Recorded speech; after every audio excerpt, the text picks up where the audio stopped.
Welcome back to What It's Really Like to Be an Entrepreneur. I'm Vincent Lanci, speaker and author of the book Left for Dead, A Story of Redemption.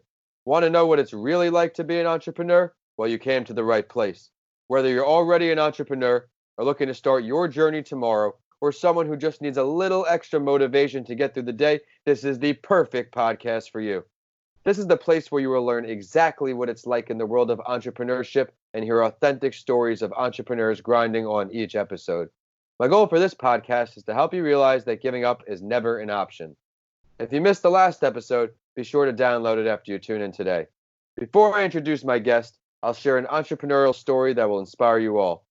This episode, I will introduce Bill Gates. We all know his success, but many don't really know his journey. Here's a few highlights I jotted down when reading. He made his first noise in the industry only 15 years old with his fellow student Paul Allen, as they profited $20,000 with a program called TrafoData, which measured traffic flow in the Seattle area. He soon went to Harvard in 1973, but in 74, they saw an article of the world's first microcomputer called the Altair 8800. They saw an opportunity like an entrepreneur. They called the manufacturer, who was all the way in Albuquerque, New Mexico, and they told the president they had written a very popular computer language for that filter. Even though they had not written anything at all, they started writing ASAP in Harvard's computer lab as they didn't have Altair to work on, and they were forced to simulate it on other computers.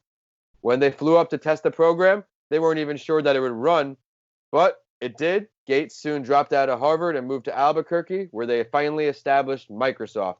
Fast forward now, he's built a two-man project into a multi-billion-dollar empire, and he made himself one of the richest people on the planet. Hey, Gary, what do you like most about that story?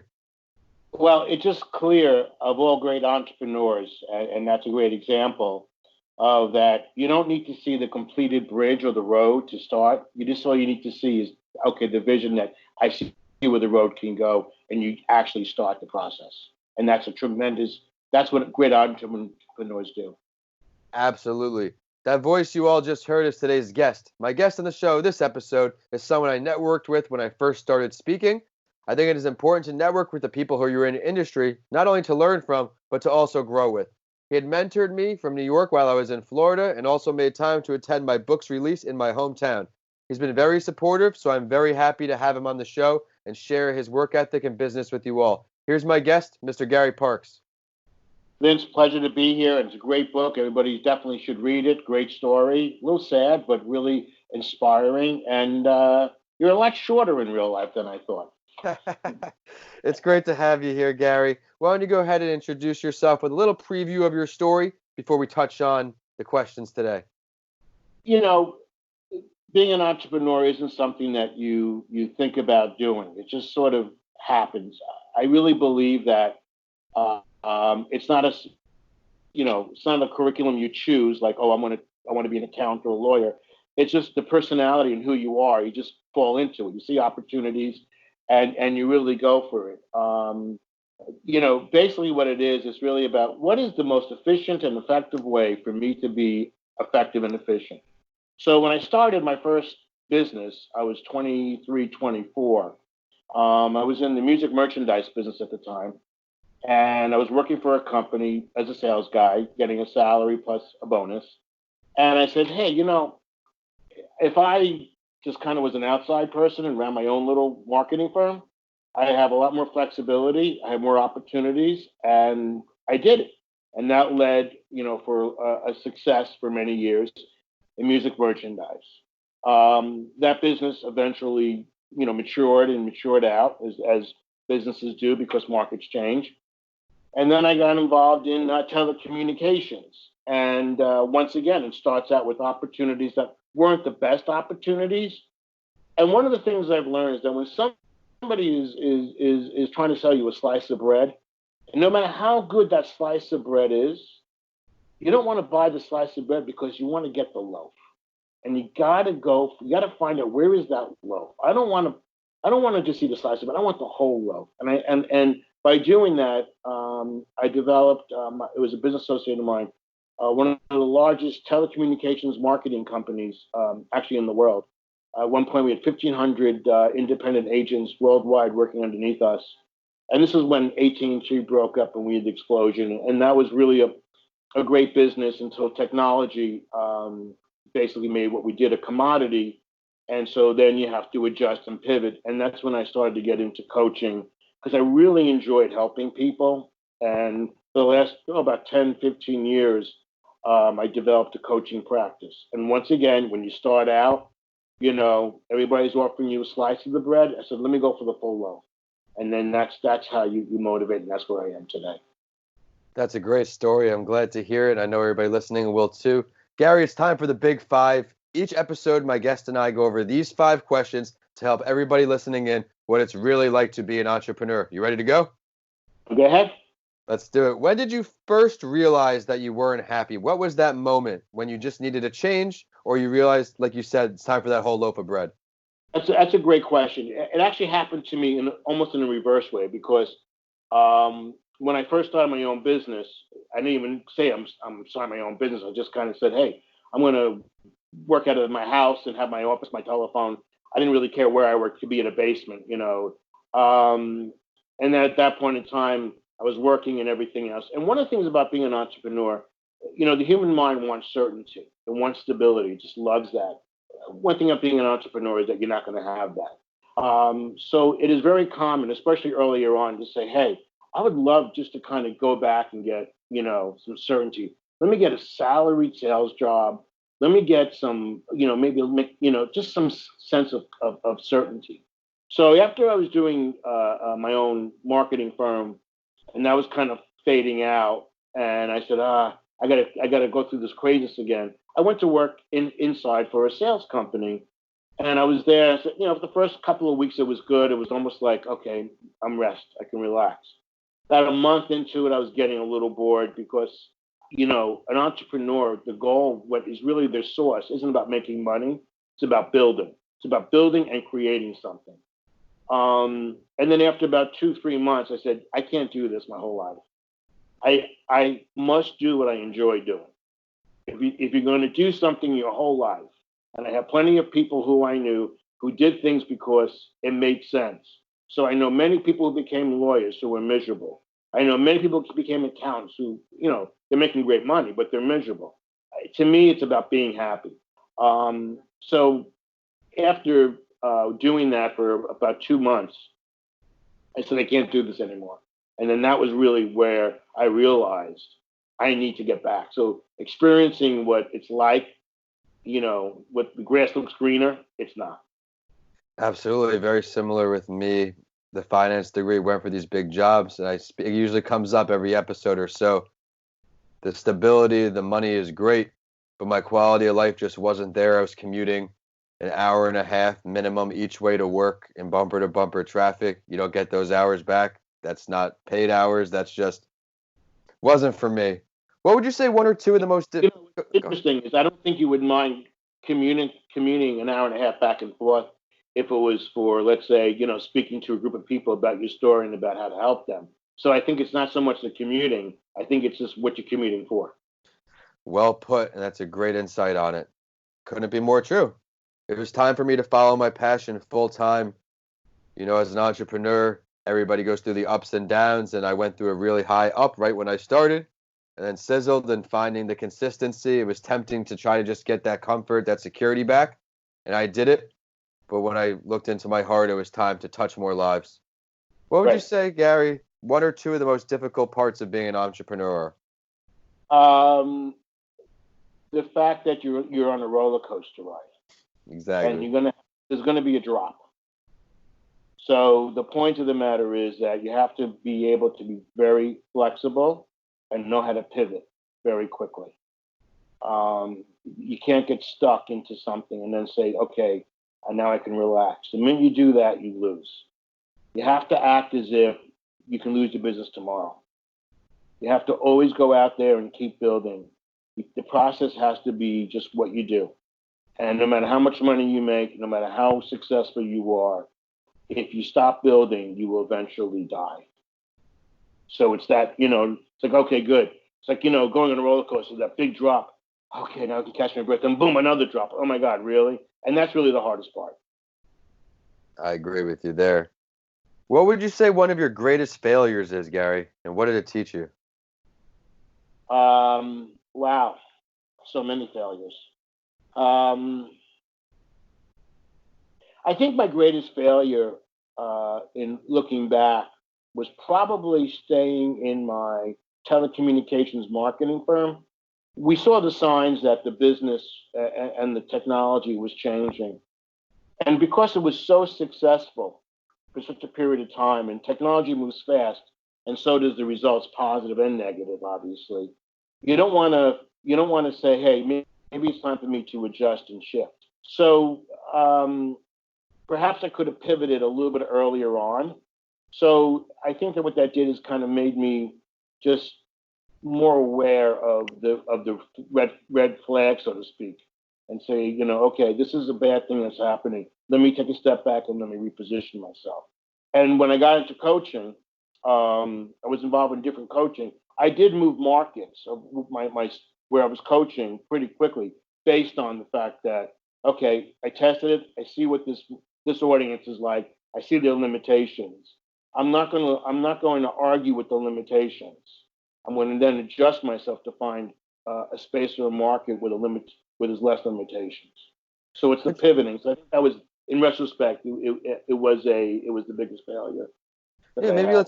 let's piggyback off that a little bit for our listeners as far as getting content and complacent maybe with when something is going good, how you have to constantly evolve, like you just said, constantly grow. It's part of your practice. How can we give some advice to everybody listening in with that?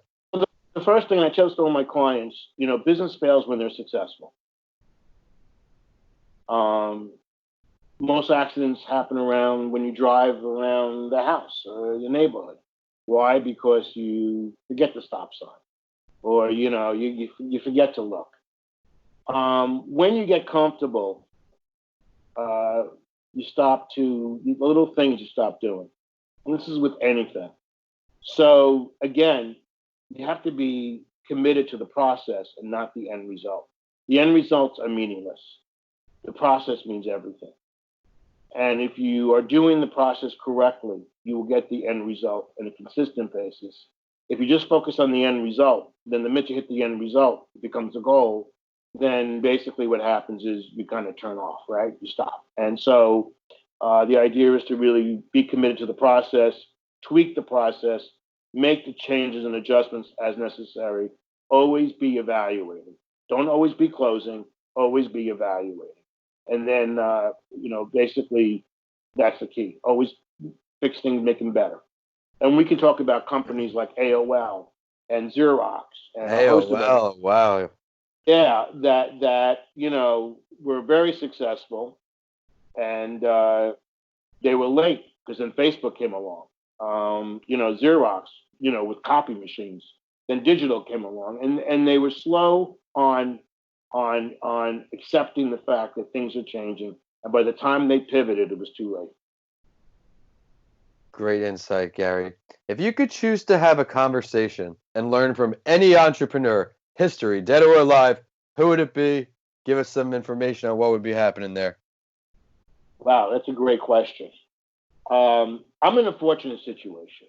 I happen to coach and work with some pretty, very, very successful entrepreneurs.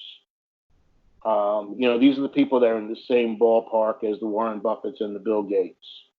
I was fortunate to be mentored by Jack Welch, who was the former CEO of General Electric. Yes. Um, but I'm going to throw a curveball at you. Let's hear it. The guy who developed bird's eye vegetables or Heinz ketchup. Huh. Now, I'm going to tell you why. Yeah, please. Or even Hershey himself. Definitely a curveball. Yeah, well, let's just talk about Hershey. To be an entrepreneur, you have to have, in New York, we call it chutzpah, right? To take chances. So we're all familiar with Hershey. Hershey, Pennsylvania, Hershey bars, huge shoes company. He actually bought the town, built a huge factory, hired all these people, and he didn't have a formula to make chocolate yet. Who would do that today? Bird's Eye. We all know Bird's Eye frozen vegetables, right? The guy who developed Bird's Eye, he actually made frozen vegetables before people had freezers, before supermarkets have a way to display it. That's taking a chance. And I would like to kind of get into their heads a little bit because those are what's called the pioneers. The reality is you really, being a pioneer is great, but pioneers get shot. You really don't want to be a pioneer. Most successful companies we see today that we revere are really not pioneers. They're the second or third behind, and they just happen to do it right. Heinz Ketchup, they were completely revolutionary. Everybody thought that Henry Ford was the first with mechanized assembly lines. No, Heinz Ketchup did it beforehand. So just to kind of get into their insight to like, how did you do that? How did you mentally get past that? Because most people are not going to jump unless they know a parachute they have a parachute. These guys jumped and said, I think I should have a parachute. Those are incredible answers. I love that. And again, that's when a time when we didn't have the internet, we didn't have information. I was just going to say nothing like that. Listen, now when you want to study something, we have access of information, data, trends.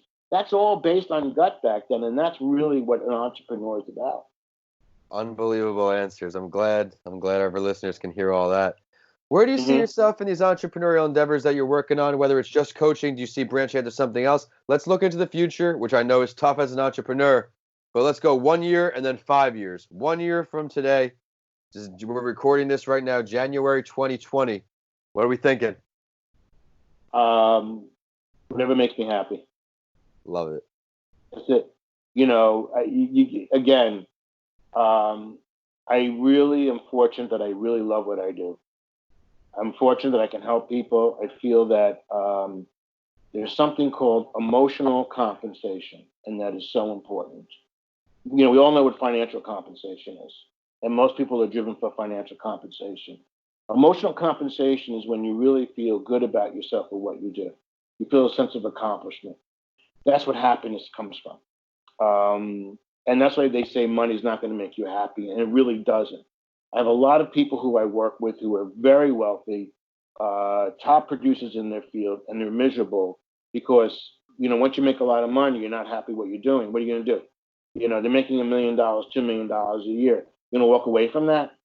So, yeah, that's true. So really about being, emotionally compensated. And all I'm going to do is you just follow what makes you happy and you just do it the best you can. That's great advice there. Thank you so much for joining me today, Gary. I really know everybody's going to see the value in your episode. I personally enjoyed in the beginning how you gave the advice with the early signs. I think that's going to be great. Not only did I love the entrepreneurs too, it's one of my favorite questions because the insight each guest provides into that history. I learn something new pretty much every single episode. And it's nice when you hear something so unique that I'm probably not going to hear again, at least for some time. But it's time for the last word, Gary. Is there something you'd like to share with our listeners today that we didn't touch on today? Yes. The benefit of being an entrepreneur is that it's really on you. And if it's really on you, you really got to believe in yourself. You got to be smart. You're going to make mistakes. It's okay. But you really got to believe in your ability and your ability to drive your life. You're at the steering wheel. You can go left, right. You can, detour if you have to. But what's going to really beat you up is lack of self-belief. Where that comes from basically is really what other people are telling you, and they're just expressing their own fears and their own self-doubt. So here's a guideline: if you have goals or ideas, don't tell anybody. Keep it to yourself. Study it. Start doing it. Really be flexible. Don't be married to it, but figure out if it makes sense or not. Follow your passion, but make sure the passion makes sense. And last but least, just know that what goes up comes down, what comes down goes up. Always understand that spring will always follow winter. Thank you so much, Gary. Can you please go ahead and share your social media or other ways for our listeners to request your services, get in touch with you? Yeah, absolutely. I'm on Facebook. Gary Parks is the easiest way. If you want to send me an email, it's gary@garyparks.com. Relatively simple, and I'll be more than happy to interact with anybody or answer a question. Great. Make sure to check him out there. Everybody follow the show on Instagram at Your Favorite Morning Podcast and on Twitter at Podcasts by Lanci.